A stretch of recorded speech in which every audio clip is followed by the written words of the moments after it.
dengar tak Ismit Ulam Raja? Pernah. Cerita Piramli. Ismit Ulam Raja. Mana datang perkataan Ismit tu? Tapi sebenarnya nak bagi tahu,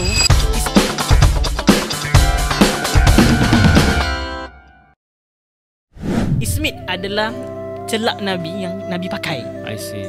Batu Al-Ismit. Batu Al-Ismit ni dia warna hitam, perak-perak kan. Dia kasar-kasar gitu. Nabi gunakan batu Ismit ni untuk menjaga mata. Macam mana? Sebelum Nabi tidur, Nabi akan pakai celak. Kita biasa dengar orang pakai celak waktu siang. Tapi sebenarnya Nabi pakai celak sebelum tidur. Nabi guna batu Al-Ismit tu. Nabi pakai 3 kali kanan, 3 kali kiri.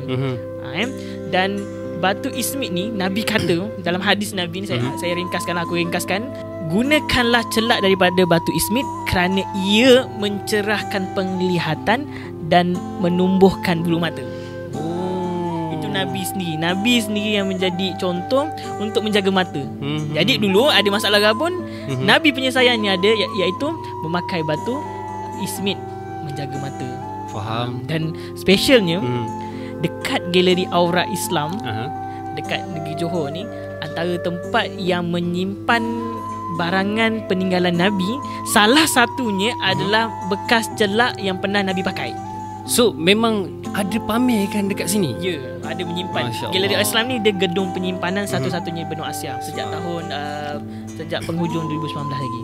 Jadi kalau siapa tak tahu, boleh datang tengok dengan mata kepala sendiri. Mungkin cerita yang aku cerita ni dah pernah ada orang baca dalam Syakmayan Muhammadiyah tentang batu Ismit. Tapi tak nak ke nak tengok celak Nabi? Tengok depan mata. Kan? Datanglah. Yes, betul.